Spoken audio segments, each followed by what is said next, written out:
Paranormal Punches is part of the Podbelly Network. Go to podbelly.com for more great podcasts. Hey y'all, this is Frank the Bigfoot, and you're listening to the Paranormal Punchers.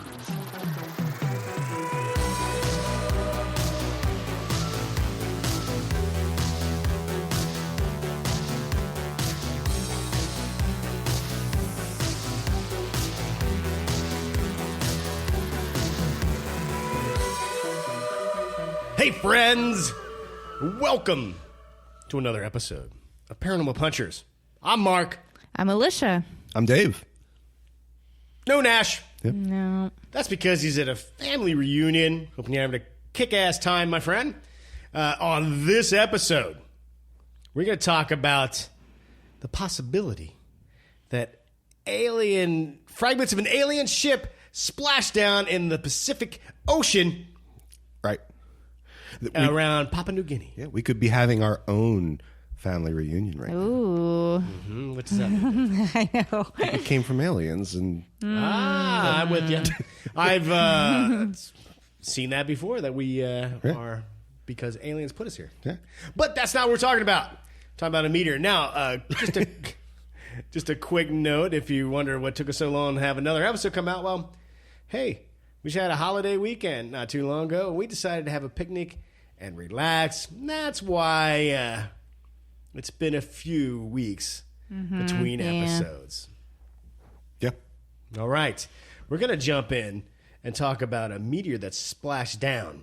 And a Harvard professor, Avi Loeb, he believes they found fragments of alien technology inside this meteor. I'm sorry, I was trying to be dramatic. Right. Lish, take it away. Wait. Nope. Whoa. No. Hold on, everybody. You won't believe this. This is actually Dave's idea for this topic, so we're going to make him take point. Right. Yeah. So apparently, I am the Avi Loeb, follower.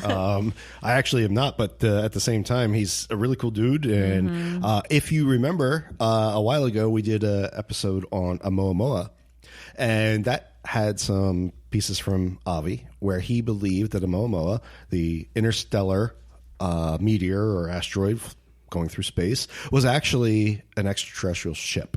Yeah. It was part of a solar sail or a lot of different things of where that came from. So Avi is a Harvard professor. He's a tenured Harvard professor that really, really believes that we've been in contact with aliens.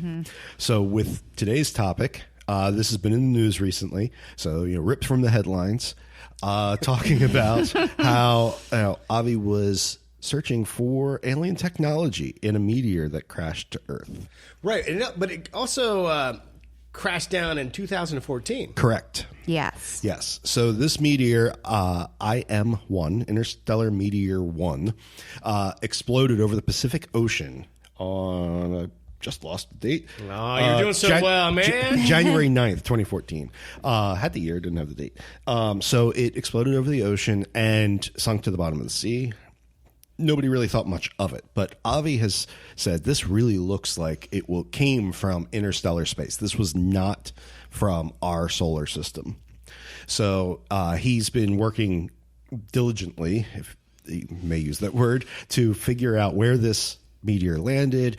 He's worked with the U.S. Department of Defense in order to find, here's the radius of where this thing may have landed. And doing so, trying to recover it, because he believes this meteor was or contained parts of alien technology. Okay? So he actually did find this after an extensive search using this interesting thing, an interstellar hook, to fish for potential interstellar rock samples on the ocean floor. All right, Okay. all right. Yeah. So he did find this parts of this meteor, and when he pulled them up, he found very interesting artifacts. We'll get to that a little bit later. But why did he think that this? I think that's part two of Interstellar Hook. Right. Part two. Right. Right. Yeah. Post McConaughey. So why did he think that this was a interstellar object? Why do you think this is aliens? So one of the biggest reasons is that he believes this came in, we have records that it came in at an extremely high speed compared to other objects. Right. This did normally, I believe the range is 50,000 meters a second to 160 meters, 1,000 meters a second.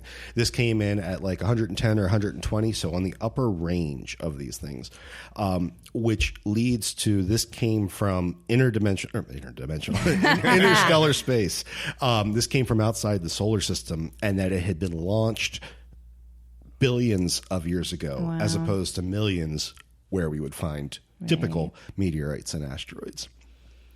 So based on this, he feels like an alien race sent this as a probe, similar to our Galileo missions, to, hey, let's go explore space and see what we find. It happened to land on Earth, and he wanted to explore it. Right. Yeah, so there's references that we call it a fireball. So this thing came down. It was like a fireball Yeah. that came into the Earth's atmosphere and just Correct. down in the ocean. Yes. I mean, and people noticed. Right. Like NASA, Right. Department of Defense. Yeah. Like, Yeah. But it took them forever to like really give a crap to have somebody go investigate.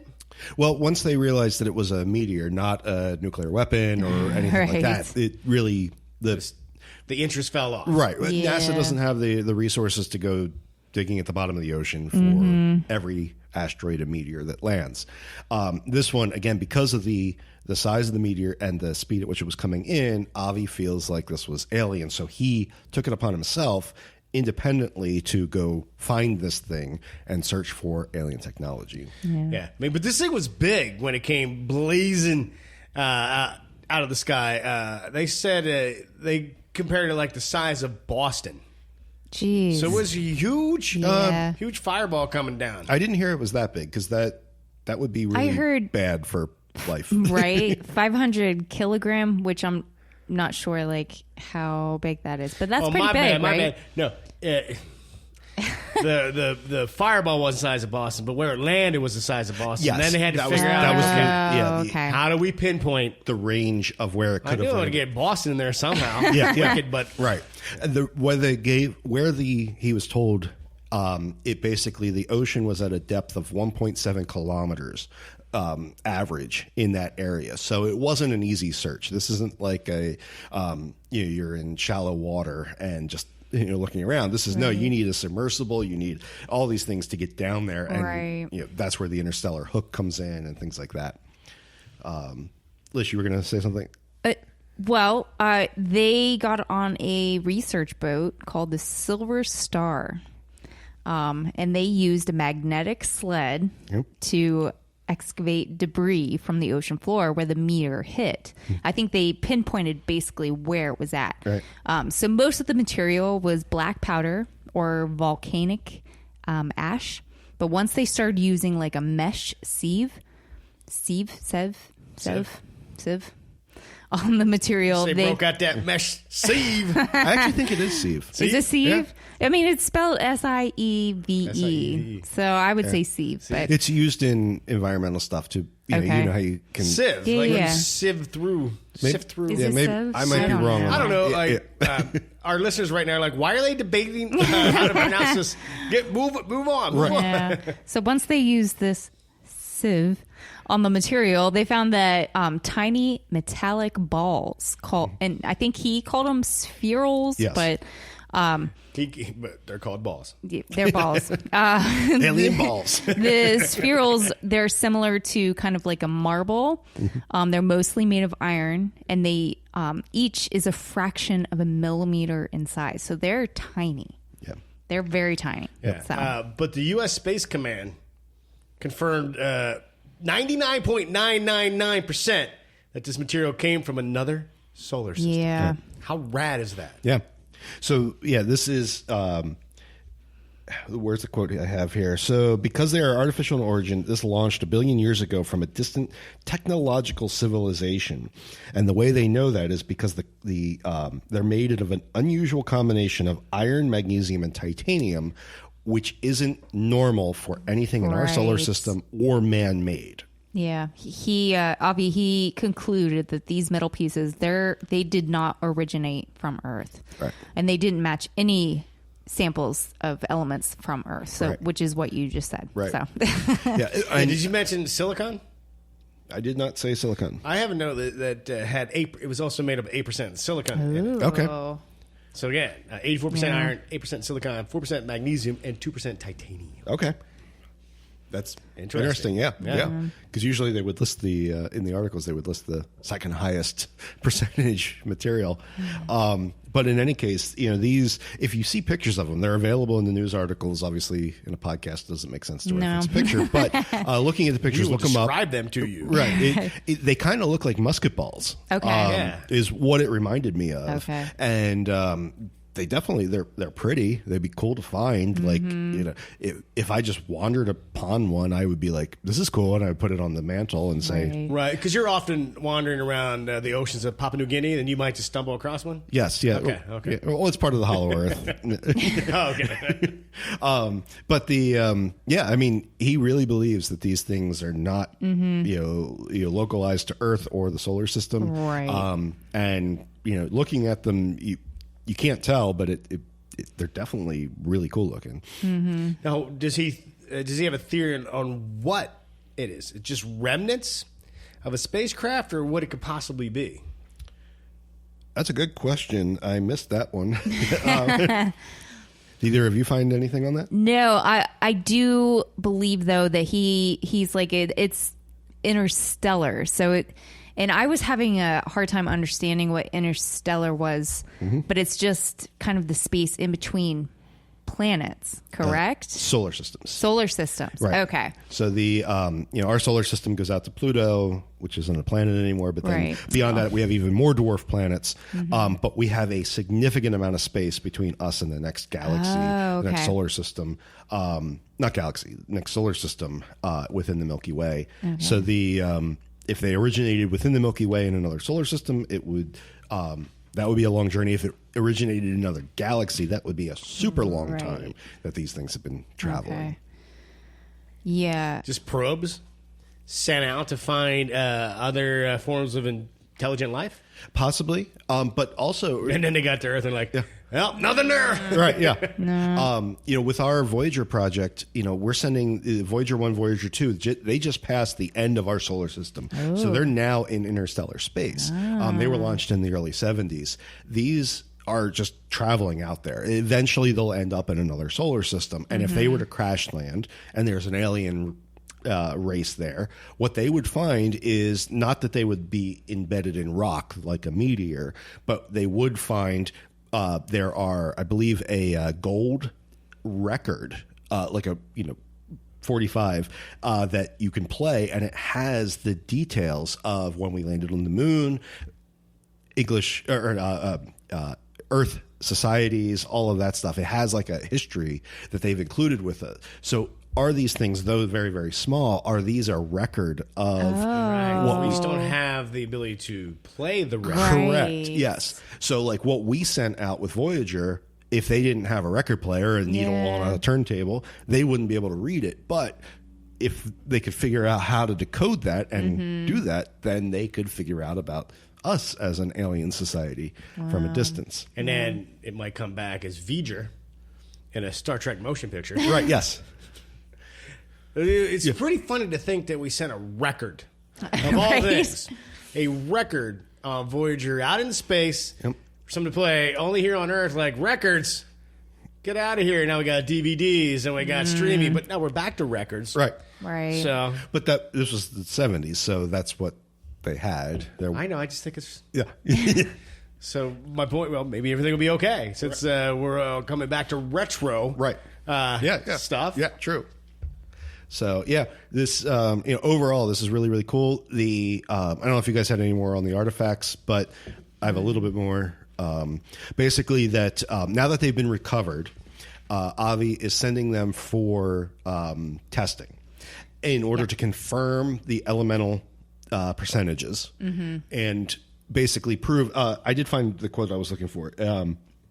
Composition of mostly iron and some magnesium and titanium, but no nickel. That's the big thing, that because there's no nickel in it, that's what is really saying it's interstellar. It's not normal for our solar system, nor for what we do as man-made. Right. We use a lot of nickel for things.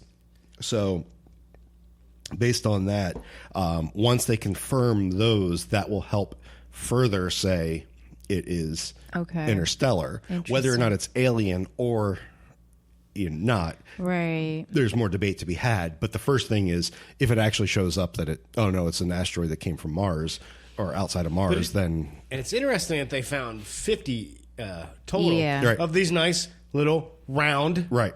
It just seems like I don't know. Yeah. It's just odd. Yeah, that exactly. They found 50 of these nice, perfectly round.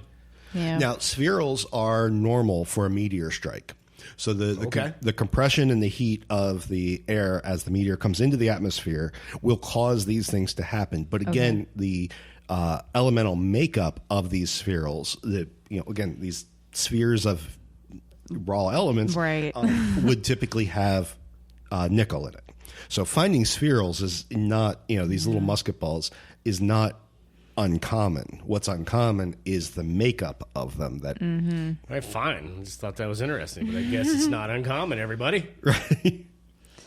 Yeah. But, I don't think, 50 in this array, like, were they placed here? Are these a thing? Or did they form, or were they engineered to form in this array? And land at that specific spot. Right. And what are they for? Oh, we're getting Pacific Rim. I know. Yeah. I do have a quote from Avi. He and his team, they hope to return to the site to collect more material. But his quote is, "Now we know where to look because these spherules are just like romantic rose petals. They lead you to your partner." Nice. There was a second meteor, IM2, that landed. Yes. I don't have a lot of details on that. I don't know if either of you do. No. But basically, that's the next step, is to find this one as well. Yeah. And that was more recent. That was like 2018 or 19, right? Yep. So. Yeah. So both of these predate Oumuamua, but they're the same type of thing. This rock hurtling through interstellar space. Right. So Oumuamua was the first thing that we found that we realized was this asteroid from another solar system. Right. But now Avi's going backwards in time and saying, no. Not only did Oumuamua happen, but 2014, we got hit by one. 2018, we got hit by one. Right. And he's trying to research that out. Yeah. Now, I believe, Mark, you have information about why it may be hard for Avi to go back. Yes. I do. So we mentioned several times it was off the coast of Papua New Guinea.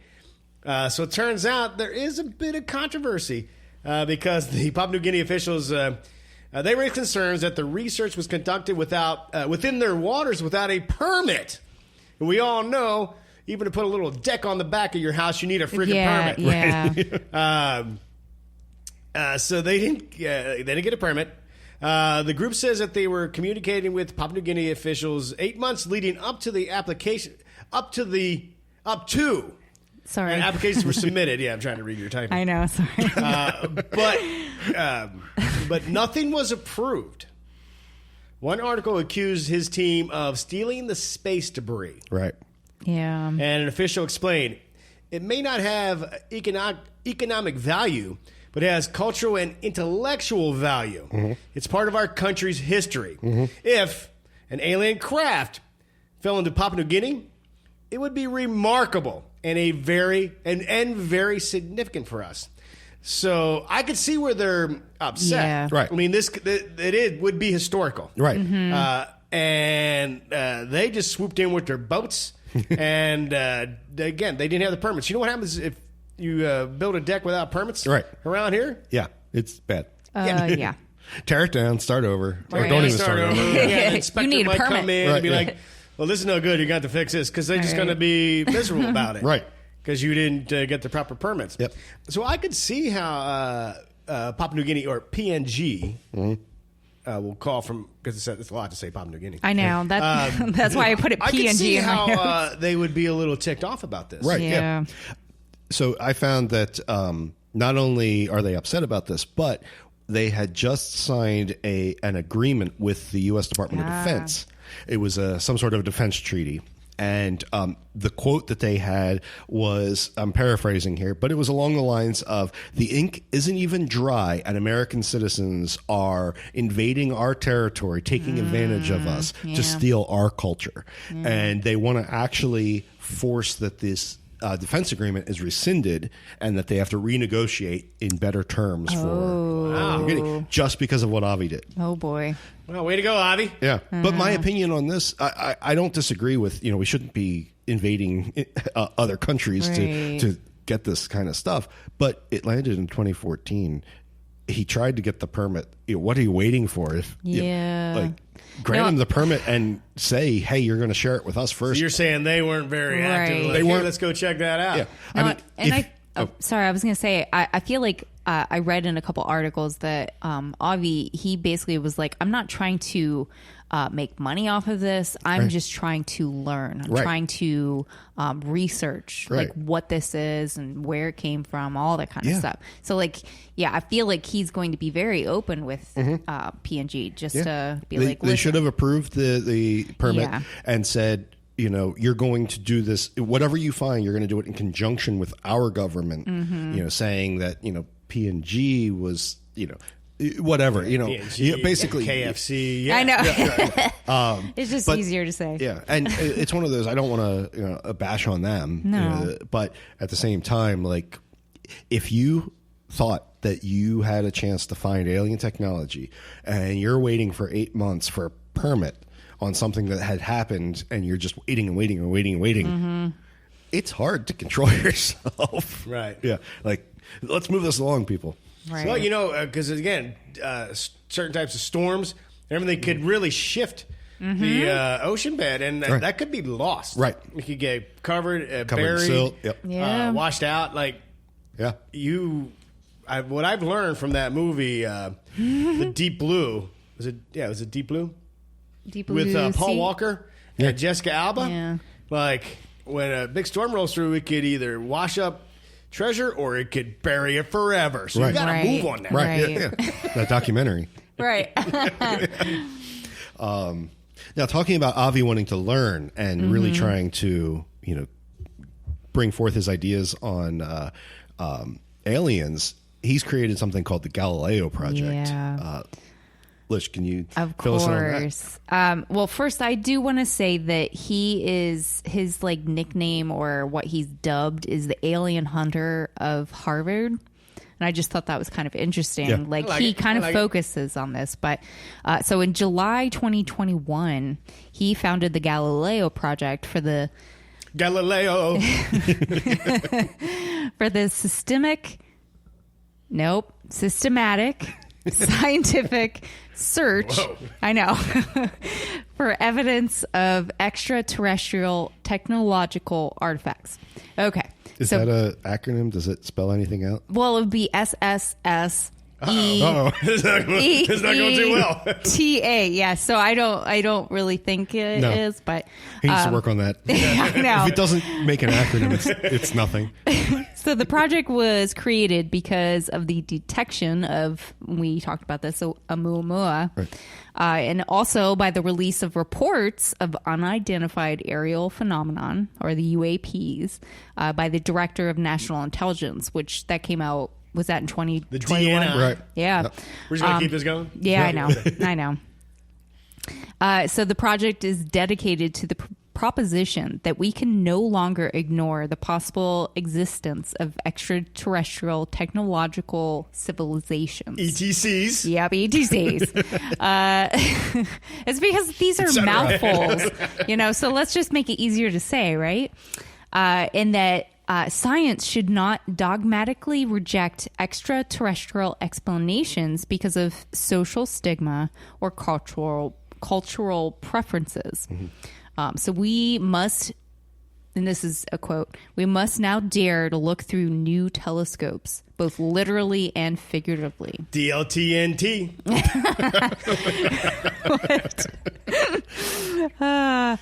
Anyway, so the three main directions. Can we get that trending? I saw them in concert last week.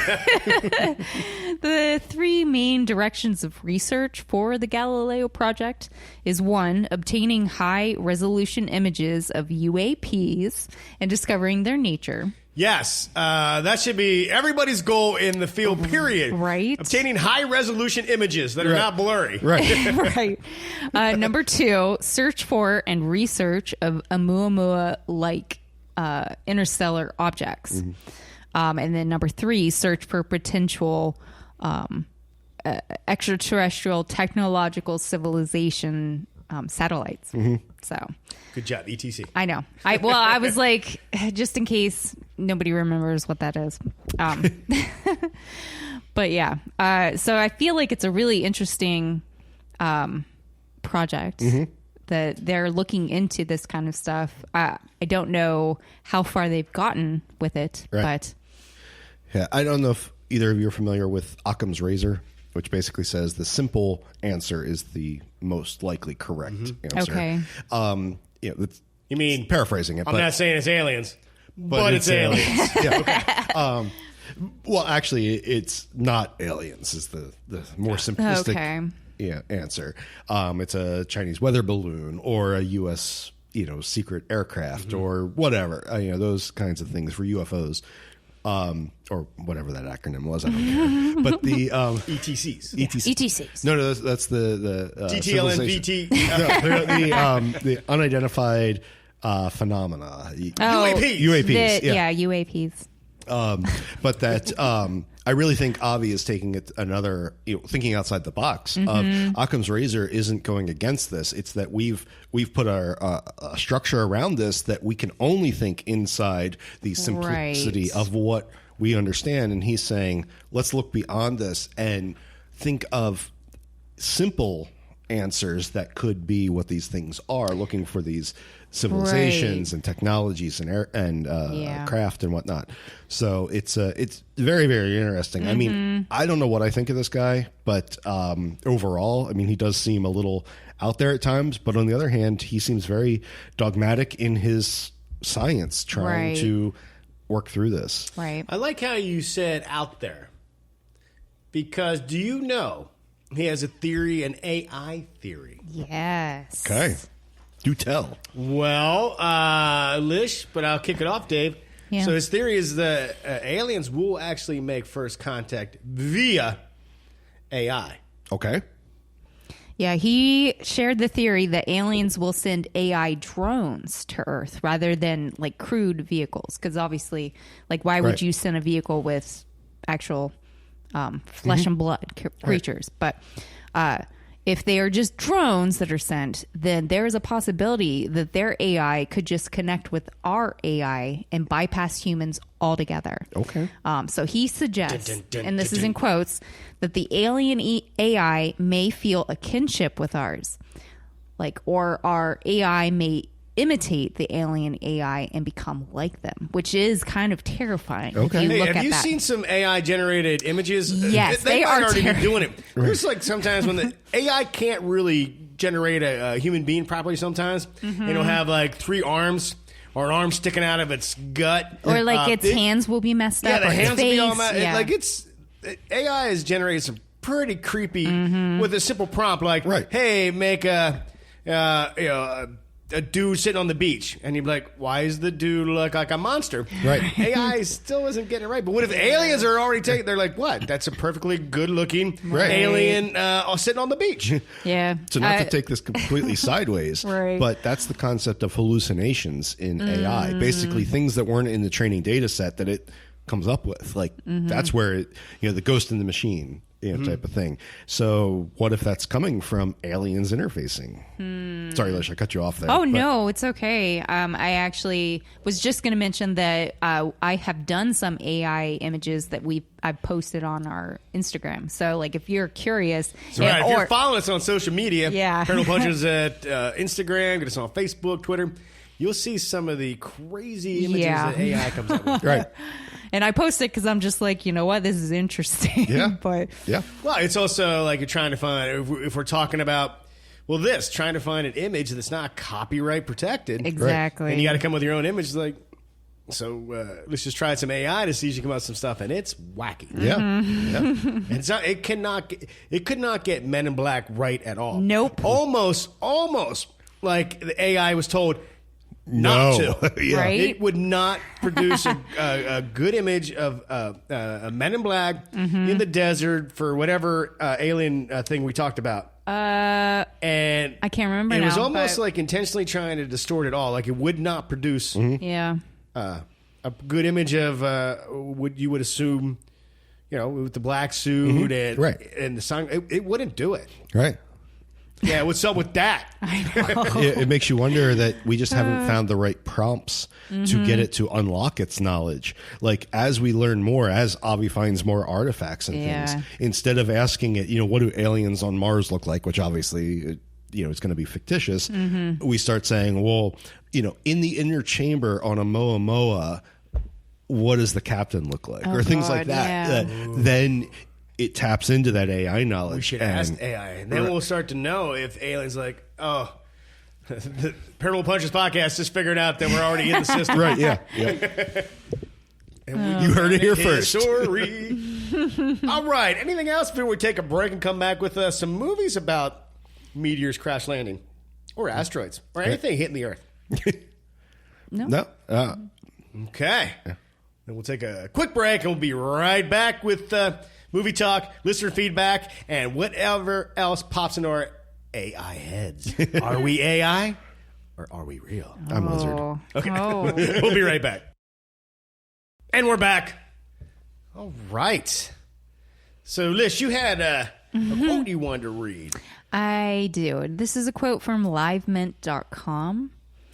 Subsequent expeditions throughout the 20th century have also found cosmic spherules at the bottom of the ocean, but it has become harder to identify them because the amount of pollution has increased on Earth. So I feel like it's only going to get harder and harder to find this kind of stuff, Right. especially at the bottom of the ocean because pollution. And if permitting takes a while, like what Galileo Project is setting up, they have cameras and everything to watch for these things. So we'll know, Right. okay, it's coming in hot and let's go find it. Oh, Right. but we need a permit now. And we Yeah. got to wait 10 months. Yeah. Or we just do it. And Right, yeah, and deal with it. Yeah. But- So, yeah, it's just brave new world. For sure. Dun, dun. All right, that was Dave. Good pick. Thank you. Sometimes Yeah. you have good topic ideas. Sometimes.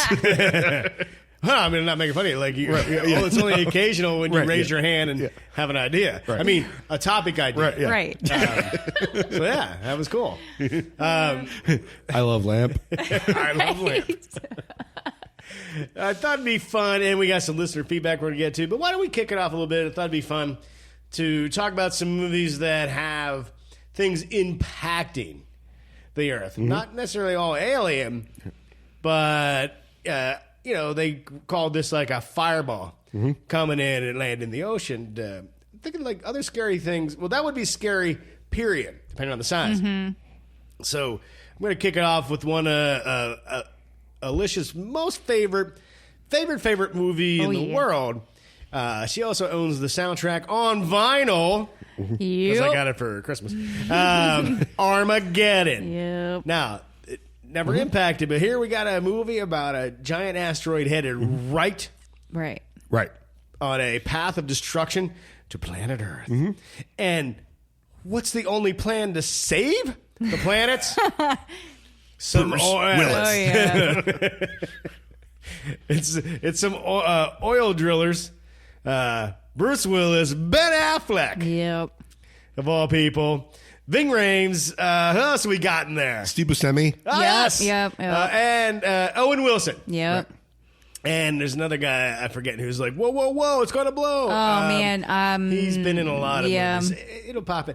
But Liz, since this is your favorite movie, I thought you'd like to tell everybody why this, what do you call this, kind of an end of the world or Disaster movie. It's a disaster movie yeah. for sure. Why is this your favorite? Well, you guys might not know this, but the two guys sitting at the table, my absolute favorite movies are disaster movies. And I don't know why. I don't know if it's like... Do you want the destruction of Earth? No, but I feel like I like the camaraderie of everybody coming together to help each other. I don't know what it is, but I also like, when... Oh, Dave, show me some actors that have been in the movie. Sorry to interrupt you. It wasn't Ving Rhames. It was Michael Clark Duncan. Put that back up. Yeah. I think he passed away. Michael Clark Duncan. Yes, he was in The Green Mile. Yeah. And the other guy always plays a Russian. Oh, He's that Stormare. guy. Yeah. And then Will Patton. That's who I was thinking of. Will. Yeah. All right. Probably Sorry, should have done some research before I start listening off. No, but this movie is one of the movies, just like Independence Day, where I am super annoying by just doing the words at the same time as the actors are, like quoting. What? And That's not annoying at all. no, I know. Yeah. As long as you do it under your breath, or we're in different rooms. No, like when we watched Independence Day the other day, for Independence Day, I was trying my best to not say it out loud. I was trying to just mouth the words or whatever. But so like I'm kind of the same way with Armageddon. I can't help myself.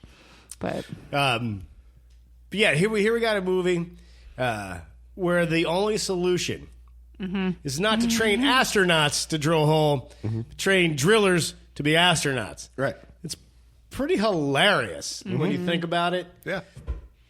But it's so entertaining. Ben Affleck is so cheesy in this movie. okay. Yeah. But I think you got Bruce Willis is probably one of his best roles. I mean, you got Die Hard. Yeah. Clearly, he'll live in infamy for Die Hard, but he was pretty badass in this. Yeah. Yeah. In fact, even like, spoiler, he dies because they had to manually detonate. Right. Yeah. Honestly, the I bomb. don't know how many times I've seen this movie. It's up there. But I cry every time? every single time. Every time.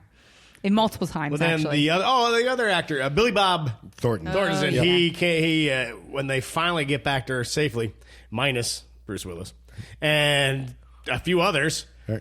He's like, I just want to shake the hand of the daughter of the bravest man. The bravest man that I've ever met. Right. Yeah. It's just so cheesy. It's a Michael Bay movie. Oh, yeah. And Totally. it's so. He's got his Michael Bay moment. He puts a stamp on it. It's so Bay explosions. Right. And Maybe that's why I like it. right. I don't know. There's a scene where Ben Affleck and Liv Tyler, they're just chilling, and he's got some animal crackers, and he's walking it across her belly and talking about, should I go to the valley or up to the ample mountains? And it is a very cringy, cheesy scene. Again, so Michael Bay. Right. Mm-hmm.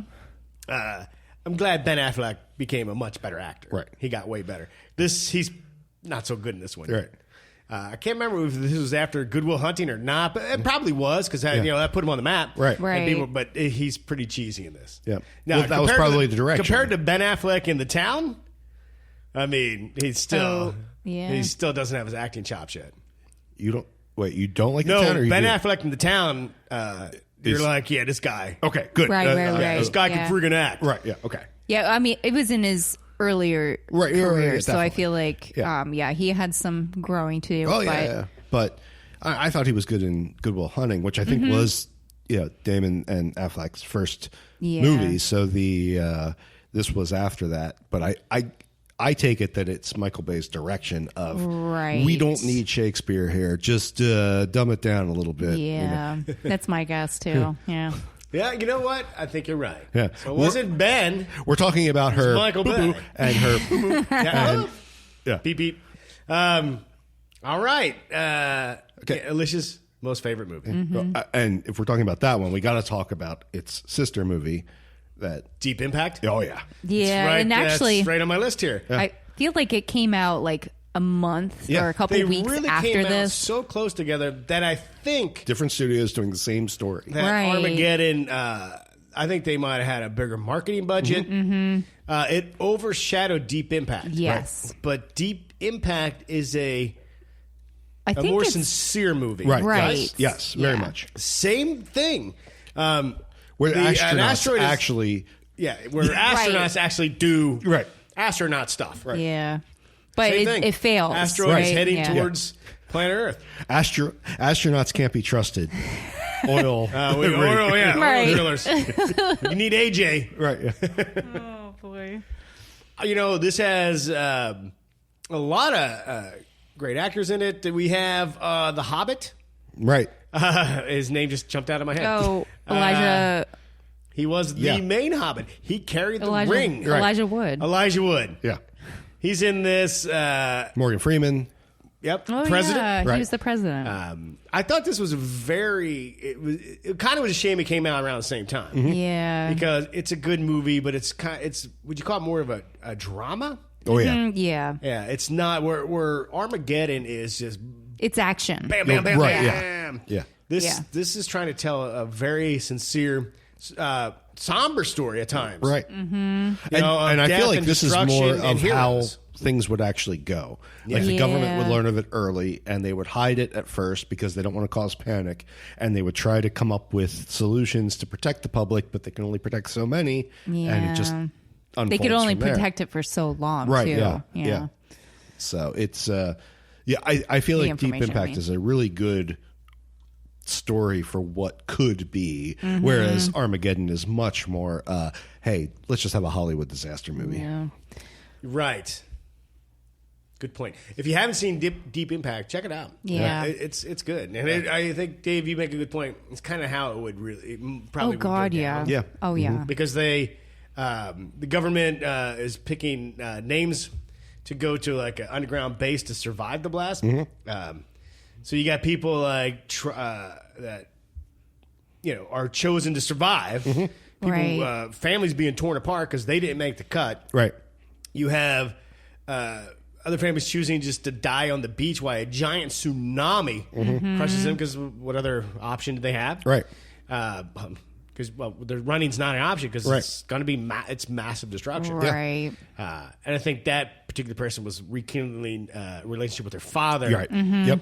In basically the final moments of their life. Right. They Reconnected. reconnected. Yep. Pretty sad. Right, yeah. Yeah, but even it really one of the is. astronauts, what happens, with they're up there, but he gets a full blast of the sun. I think I don't know if the ship rolls or something rolls. Right. And no eye protection. Right. Takes a shot from the sun, and he's blind. Right. So when they know their mission's going to fail and they're not going to come home, his wife was pregnant. She had the baby while they're up in space. Right. Right. It's kind of heartbreaking when his buddy tells him, hey, it's a boy. He has to fake that I can see our kid. Oh, Right. honey, he's beautiful. Right. But he can't see. He just Right. want her to know because Yeah. this is going to be the last. He's just Right. It's heartbreaking. Right. At times, it really kind of. Now that I'm talking about it, it smokes Armageddon. Oh, yeah. God, yeah. Yeah. Armageddon's fun. Right. A lot of explosions, a lot of over the top acting. Right. But this one feels like kind of the heartbreak you would suffer if Right. an asteroid was Right. going to impact Oh, Earth. Yeah. Yeah. Well, and I still like the Man, I don't want to bring the show down. Let's get to a fun movie. But anyway, go ahead, Dave. Well, I just like how it came out in the press about what was going on. Is that she was searching because she thought that one of the government leaders was having an affair with Ellie. Oh, yeah. And then when she figured out that Ellie was an acronym, Right. like we love to do in our government, like we just went Just through. had so many of them. Right, know. yeah. Meant extinction level event, and okay, and it just, I feel it's totally, how things would go down. Yeah. Move on to something a little bit more alien. Right. So, again, the topic was a meteor crashing into Earth. Here's a movie. Dave, I don't know if you've seen it, but Alicia, I know you have. Slither. Oh, By- yeah. Guardians of the Galaxy director James Gunn. Okay. One of his earlier movies. So a meteor crash lands, and whatever comes out of it, like, kind of can get into your body, possess your body. It kind of like you become a host. Yeah, I think you're a host. It's a parasite. Yeah, Right. it's Parasite. And you have all of his mainstays that he keeps putting in movies. So you have Nathan Fillion Okay. was in it. Michael Rooker, Yep. who James Gunn Rooker. puts in Rooker. Right. What did I say, Roker? Yeah. Like, no, he's not doing the news. Like, he's not Al. Yeah, that's Al Roker. Michael Rooker. Right.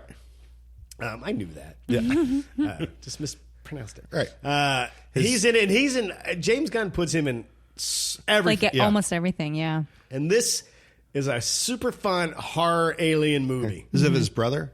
Is it his brother? Oh, I'm sure he's in You it. know? What's his name? Oh, wait. Yeah. It's Sean Gunn, Yes. right? Yeah. Yeah. The green I would screen for Rocket. almost Right. guarantee that he put his brother in it. Most likely. And yeah. that's rad that James Gunn, when he makes movies like Friends, Yeah. his brother, they get in. Yeah. And also now his wife. Like, I love that. Wait, who's his wife? I didn't know. That. She was in Peacemaker. Yeah. She's the She blonde. was one of the agents. I don't think I saw that. So in Guardians 3, she was. You remember that weird space station where they went to get some info? She was the one who had that little ball that was talking into it. I don't even know her character name. Okay. But yes, It's a small character. Okay. it's a Yeah. small role. She was in it. But even in Guardians 3, in a quick, small little flashback, he put Michael Rooker Yeah. in it. I was like, Yeah. man, as long as James Gunn is writing and directing, Right. Yondu will never die. Yondu will always be in something. This is, I highly recommend. This is an outstanding, slimy alien horror movie. James Gunn killed it here. Nice. I've never seen it. Oh, you Put it on your definitely list. should watch it, yeah. And I don't know if you all have some alien crashing in Earth movies, but my last one I'm going to do is Creepshow. Okay. Just one segment. Yes. Yes. Of Creepshow, which was actually starring Stephen King of all people. The segment was called Geordie Verrill, the Lonesome Death of Geordie Verrill. And a meteor crash landed, and he ran out, and he touched it. He got burned, and I think it cracked open, so he got the goo on his hands. I think he called it like, ooh, meteor shit. Well, then he started growing things, and then he became a plant form. Right. And then shot himself. But the whole time he was thinking about, we're going to get this meteor, and we're going to sell it to the science lab at the college, and we're going to make so much money. I'm going to be famous. And no, it didn't work out for him. Great segment in an outstanding horror anthology. Yeah. I haven't seen that in forever, but I do enjoy it. Yeah. Creepshow is just it's still one of my top favorite movies. Saw it in the theater. Okay. Back in the day. Nice. Not to age me, but yeah. So, Liz, did you have a list or? Well, I don't have a list, but one that just popped in my head, and it's one of my guilty pleasures, one of my many guilty pleasures, but Battleship. Okay. It's really not that good of a movie, but it's I fun. love it. Yeah. Hey, I don't care what anybody says. Battleship is a good time. Yeah. It's the kind of movie you watch with your friends, crack open a cold drink, and just laugh. Don't try to make sense of the plot. Just go with it. Have fun. Chicken burrito. Saw the movie, you know what I'm saying. Now, that was coming in on radar. It was looking like a cluster of asteroids. Yes. When it finally broke Earth's atmosphere, it wasn't. Right. And it did crash land into the ocean. Yes. Only to be alien ships. Right. And then they started trying to set up a communications array, and only our Navy could take it down. Right. Right. Yep. I'm sorry, that movie, Taylor I Kitsch. can't believe how... It's not our Navy. Only Taylor it's Kitsch. Taylor Kitsch. I can't believe how much hate that movie gets. Yeah, I know. the concept's stupid. Oh, we're going to make a movie based on a Hasbro game? Right. Yeah. But it's No, our fun. sonar boys, they're set up, and they're in this quadrant, and then this quadrant, and we have to Yeah. guess and fire. Yeah, bring up NOAA data. We've been using this against the Japanese fleet. Well, Right. we've been using it against you for quite some time. Right. But even that, the one commander from the Japanese fleet is like, we're going to die. He's like, yeah, we're going to die. Oh, Taylor Kitsch, we're going to die. You're going to die. I'm going to die. They're going to die. We're all going to die. Just not today. Yep. And then he has that command where it spins the boat around, and then the guns all blast. And we were like, yeah. And he was told the Japanese commander, like, yeah, art of war. something about be where your enemies don't think, and he's like, that's not even what it means. Right. But it worked. Yeah. It's just so much fun. Right. Yep. I recommend it. Yeah. But you have to watch it with I don't want to say your brain shut off.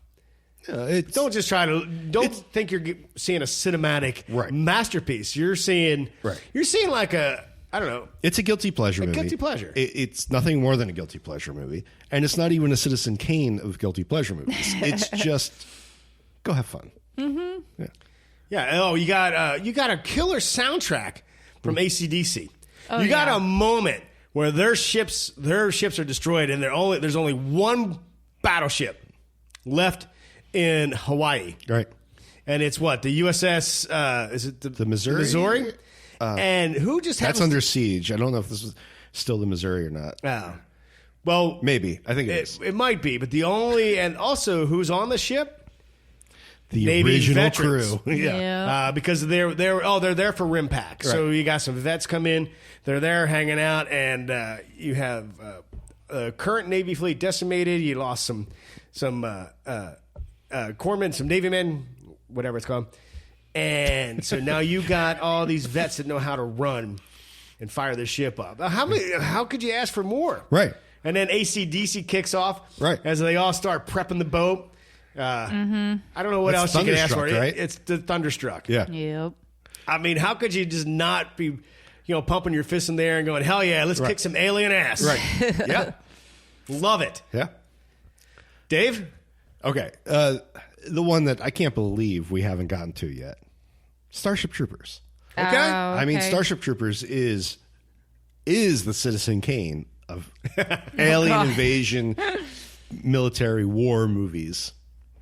And, the fact that the aliens send a meteor, not with, it's with their technology, but it's a weapon. It's designed it destroys Buenos Aires, which is where the main character's from.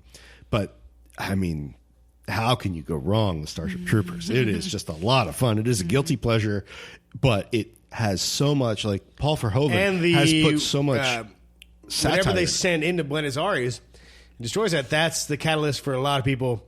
Like, all right. I'm going to fight. Yes. Yeah. Yep. And that's where all the satire comes from of the Sky Marshal and the overarching, control of everything, and that all bugs are bad. Like when they have the little commercial and they're stepping on cockroaches and everything. It's like the only good bug is a dead bug. So it's like it's just a perfect movie. That's a good movie. There's a lot actually that involve alien asteroids landing, like the Blob. Would see. Hey, not that I want to mention it because it wasn't a good movie. But if you remember Spider-Man 3, the Tobey Maguire series. Oh, yeah. Venom. Yep. That was a meteor crash landing. Yeah. Not that good. Right. I feel like I haven't seen it in forever, but I feel like wasn't Species an alien or a meteor? Or where did they get the alien from?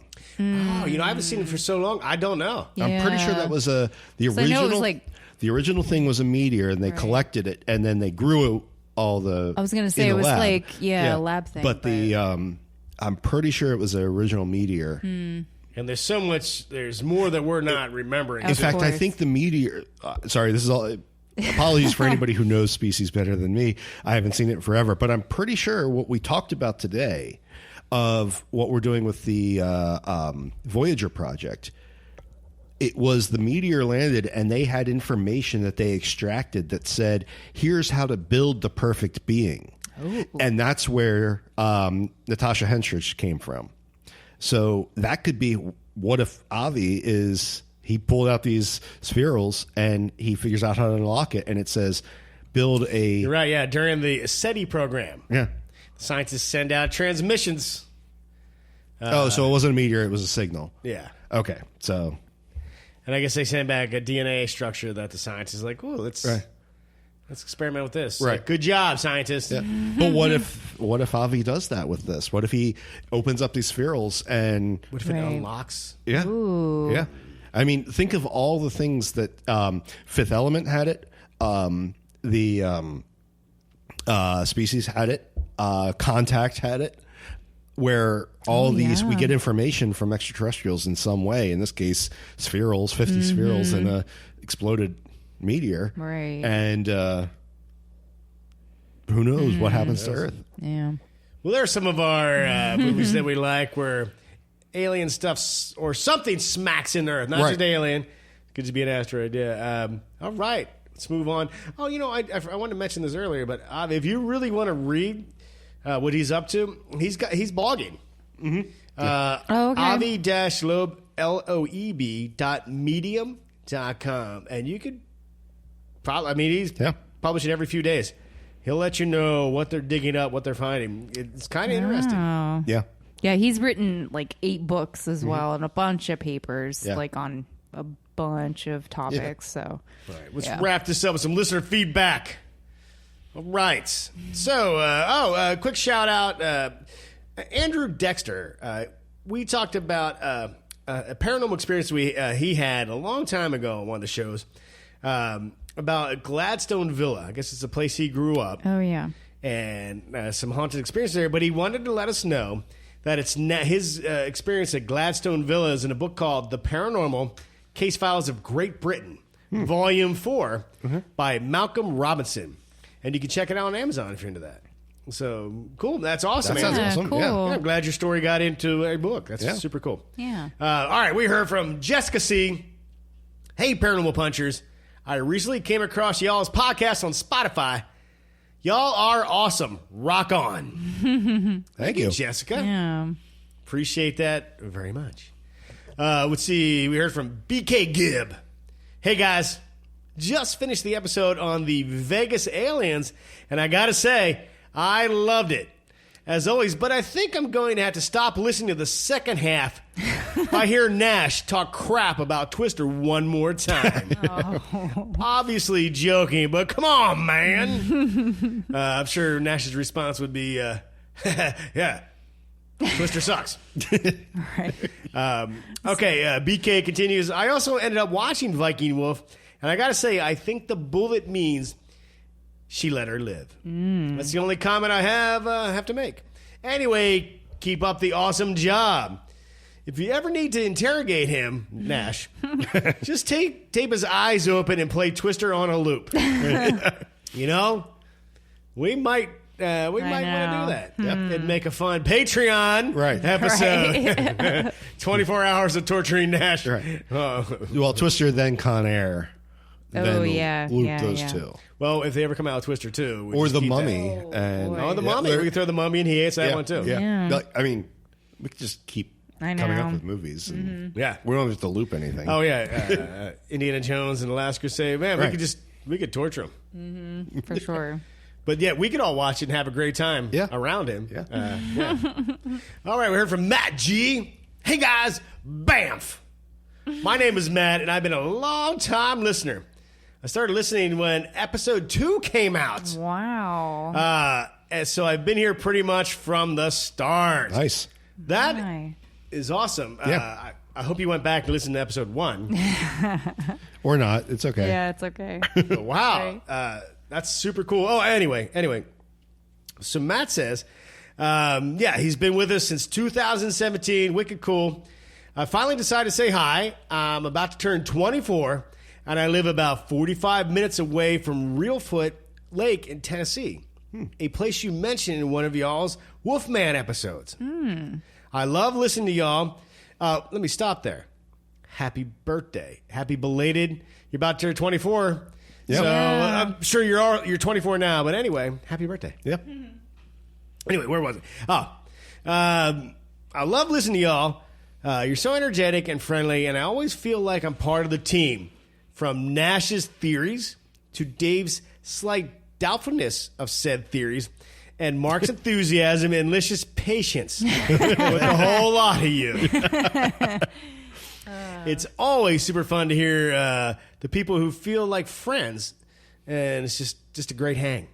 I always listen to y'all on my job when I would work 12-hour shifts. Oh, man. Sometimes 14 and 16-hour ones. Oof. Not to mention about the 1 1.5 hour drive time Oh, no. I had. Well, first off, wow. Yeah. That's a lot, man. I hope you're all right. Yeah. That is some heavy-duty time to put in. Hope you get space in between days. I You know. have to, hope you had time to relax and recoup. Yeah, you're always in my earbuds, so that's cool. Thanks, man. That is cool. Thank you. I was super excited when y'all were doing the Norwegian mythology because that is right down my alley. Nice. I recommend y'all to almost everyone I come in contact with who owns a pair of headphones. I'm sorry for the long post, but I can't wait to hear more from y'all. And I'm going to keep praying things are going your all's way. Thanks, man. Thank you. Cool. Putty's gift for the win. If it's not weird, it's not worth checking out. Dude. Awesome. Thank you. Thanks, Matt. Thank you for being a super long-time listener. I did reply to Matt in email, and I did say happy birthday then. I said, Matt, if you send me your address, I will send you a sticker as a birthday present. So it's probably a little late on the birthday present, but I will still send you a sticker. Right. Just get back to me with your address. Or not. It's cool. You know, Right. I mean, Mark can be scary. You maybe don't want him to know where you live. Right. why would you say that? You could be AI from another planet. Could be AI. I mean, I'm a lizard I'm from the glitching right now. center of the earth. So We heard from Jacob. Also on Twitter, Silent Tiger _RPX. Sounds pretty rad. I've been working through your backlog of podcast episodes and love the weird. You've done a lot of paranormal, but here's something non-paranormal and weird. Wojtek. W-O-J-T-E-K. The bear that fought for Poland, Russia in World War II. So if you're already done, stay weird. We have not done, Dave. You're the only one at the table I would like. Have you heard of this? no, Okay. that would be cool though. You know what, Jacob? Actually, Like, how do you teach a bear to fight? right? I know. kinda How do you wanna control look a that bear? up. Right. Yeah. I'm sure. I mean, it sounds like I'm sure a lot of D&D, listeners like- have heard of this, but Right. I have never heard of this, and this sounds Yeah. very interesting. Yeah. Because I don't see how bears really want to work with you. Right. No. I mean, I guess Well, you give them treats like a dog, but Well, right? I'm sure we can find. Maybe it was possessed. Maybe it was an alien. Maybe it was an AI. Maybe it was. I'm pretty sure if you're giving the bear treats, you can't stop. Right. The minute you run out of treats, Right. you're the You're treat. done. Right. Well, no, you teach it to like the flesh of a different uniform, and that becomes the treat. Interesting. I don't think I want to even bother. No. Bear scary. You know, as a person that's come across a bear in the wilderness, let me tell you, things pucker up pretty quick when you see a bear, and it's not. Yeah, Wait, you're trying to kiss the bear? no, I meant you know what I meant. Something else that's puckering, but And I got out of there quick. Right. But it sends a jolt of lightning through your leg. It's scary to see a bear, especially in my case, a bear with cubs. I thought I was a goner. Yeah. But I obviously I'm here, or am I? Did Alicia replace me? Secret invasion. Yeah, oh, You're a there scroll. we go. Hey, do you want to send us some feedback, a topic idea, whatever? Just go to paranormalpunchers.com. You'll find all the ways to reach out to us. We would love to hear from you. And hey, maybe I'll send you a sticker. Let's see what else. Patreon, $1 a month. Helps the show. But you get all of our episodes ad-free. You get to participate in any polls we put out, help us pick new topics, and, get on our Discord server where you literally could just be part of the club, the gang. And hopefully in the future we're going to do some video stuff. So. But, yeah, check that out. What else? Is that it, Dave? Anything else from you? Nope, that's everything from me today. Okay. Lish, no acronyms for us? no, I think we covered a good amount of them. So Well, thank you for listening. You're awesome. Stay safe. Stay weird. And remember, if it's not weird, it's not worth checking out. We totally should have made that into an acronym for the end Oh, of this were you episode. were keeping the show going? Or are you still? No. The end of the show. I didn't hit the button, so Right. now the show's continuing. Right, I know. I realize that. I'm saying the. Oh, I got you. We should have, instead of, remember, if it's not weird, it's not worth checking out. If we had planned ahead, this would have been an acronym for today. Do it, Dave. I can't think that far ahead. Remember, if it's not weird, RIINW.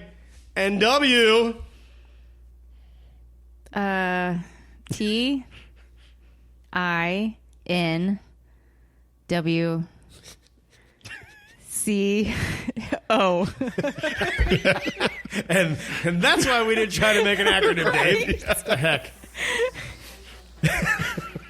Bye. Bye.